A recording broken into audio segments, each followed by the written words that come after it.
In a lot of ways, Hyouka is strange. It can be scattershot, mischievous, quirky, elegant, and sometimes oddly creepy, and it often seamlessly integrates all of these aspects together to interesting and unique effect. With a couple of rare exceptions, nothing much aside from general slice-of-life events occur across the course of the episodes, and the anime doesn't really have a definitive conclusion. It provides us with some notes of finality for Oreki's arc, but it's very much open-ended.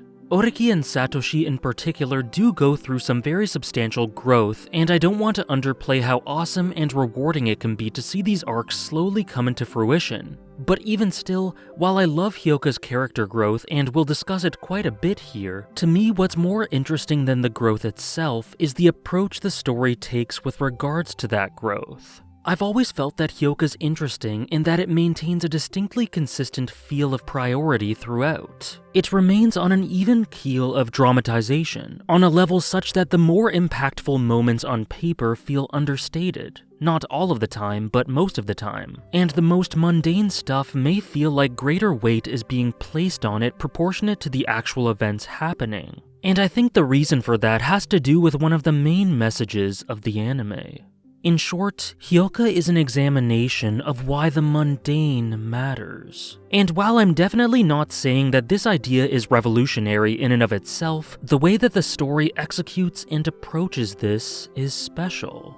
And the best way to examine this is through the wonderful Eru Chitanda. Very often the spark, heart, and injection of life into Hyouka, Chitanda is extremely easy to adore. But everything she is vastly important to the story aside from just her curious spirit and likability. We see this through her knack of gradually helping Oreki come out of his shell to feel more comfortable and happy with life. And the most amazing thing about this is that while she obviously cares for Oreki, in my eyes a great deal of this is actually unintentional, just a byproduct of her being her genuine, amazing self.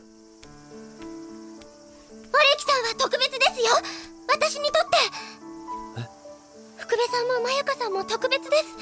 私が関わった方は私にとって皆さん特別です。She's simply just that affectionate of a person and lives her life in an honest way to express that. Oreki calls her a nuisance at times, but maybe in this context being a nuisance isn't necessarily a bad thing.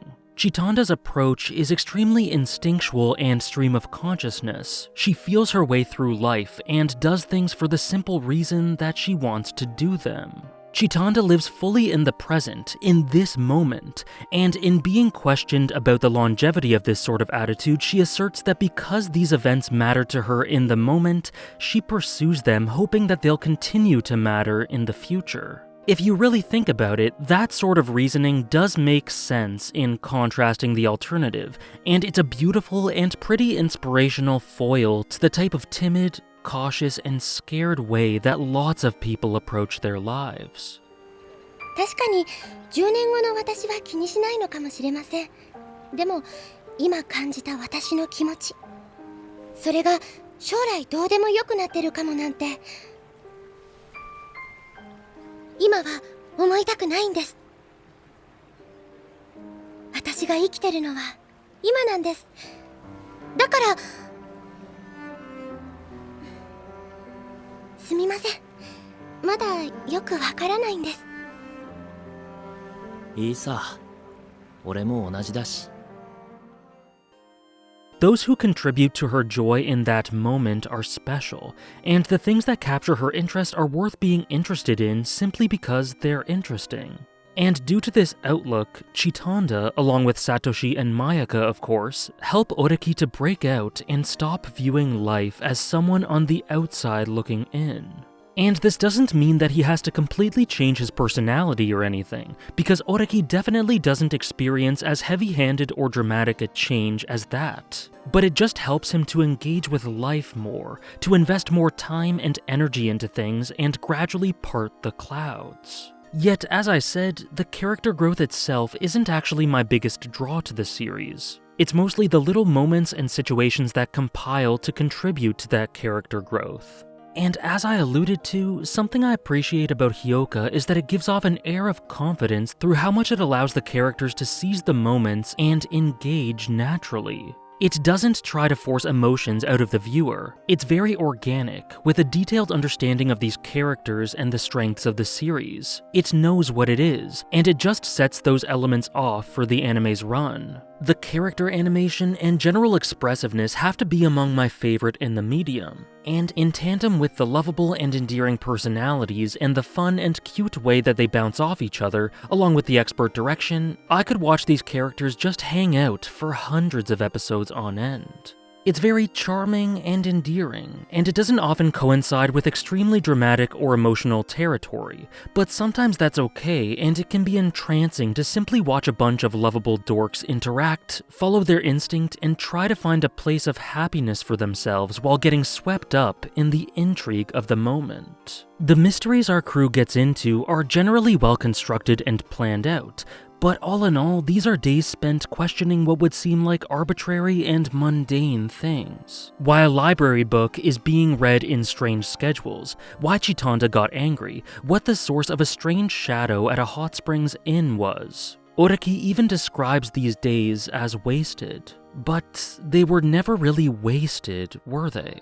Chitanda wanted to know what she wanted to know in that moment. It engaged her, and because of her magnetic personality, Oreki was himself engaged in humoring her and helping her out. And for Oreki, we see that getting wrapped up in these things, while tiring, is far more meaningful than the trapping alternative of just alienating oneself. Hyouka is essentially an examination of moment-to-moment interaction and living in the now, no matter what that moment may be, and seeing where that approach gradually takes these characters. But while I said that it doesn't often coincide with heavier stuff, sometimes things are not quite so wholesome. We also see the dark personal struggles of a writer feeling like the walls are closing in on them. We see the long-past pain of Sekitani Jun, who shows us that the most he could do to communicate his agony after being sacrificed and exiled for the good of his classmates was convey the words, "I scream," through some sad abstract wordplay essentially indiscernible without context, bringing us to the sad title of Hyouka. We also have some surprisingly weighty character writing for Satoshi as we approach the end of the series, seeing his reservations with his tendency to get too wrapped up and possessive about things, and his struggle to move forward and pursue the things he wants in spite of that. The weight of these kinds of things really sneaks up on you in Hyouka. The characters go about their lives and suddenly we're hit with an emotional revelation or development, whether it be positive or negative. Horrifying, sad, mystifying, happy. And then the story moves on, while never forgetting the weight of these things. Kind of like real life. And the vulnerable and bright-eyed cast are there as our companions along the way, taking this in and sometimes experiencing these big moments as realizations or developments they find out about themselves. 俺は特別なのか? 俺は俺自身を本当に正しく見積もっているのか? 信じていいのだろうか? Oreki progresses to moving outside of his low-energy, high-efficiency, and sheltered lifestyle into slowly coming out of his shell and wanting to explore other avenues while internally affirming his own worth. He eventually seeks to maybe think about a genuine rose-colored life of his own, to perhaps start giving himself credit and not deem everything he achieves as lucky or rudimentary.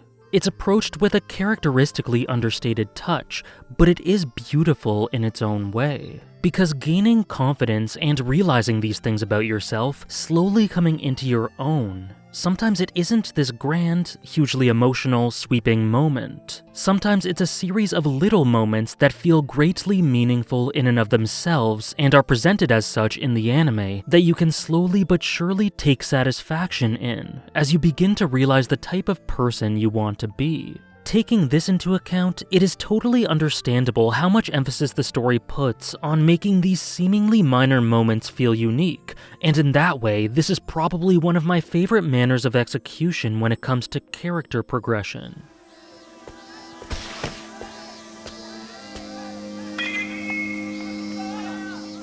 ホームラン。 But even regardless of this and before his growth, Oreki, despite his very low-key demeanor, is far from detached. He's actually incredibly empathetic and able to understand, or at least attempt to understand, the feelings of people from years past through just a few obscure details. He's very sensitive and tactful too, not wanting to make assumptions of those he doesn't know when the actual truth of the matter may make his seemingly harmless guess insensitive or disrespectful. Yet at the same time, he can't help but get intrigued by these sorts of mysteries. He can't help but try to understand. And so with all of this in mind, we see that he was always curious underneath all of the layers of apathy, with the classic literature club bringing out what was hidden rather than planting a seed. In this way, they are all really similar through their inquisitive and warm passion for this. And having that sort of cast to guide you through these episodes is a joy in and of itself.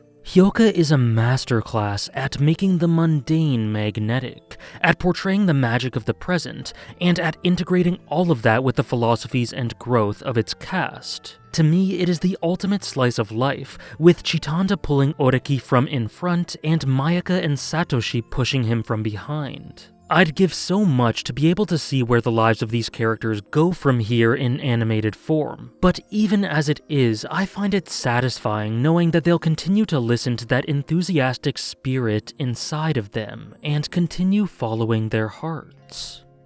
Many thanks for watching.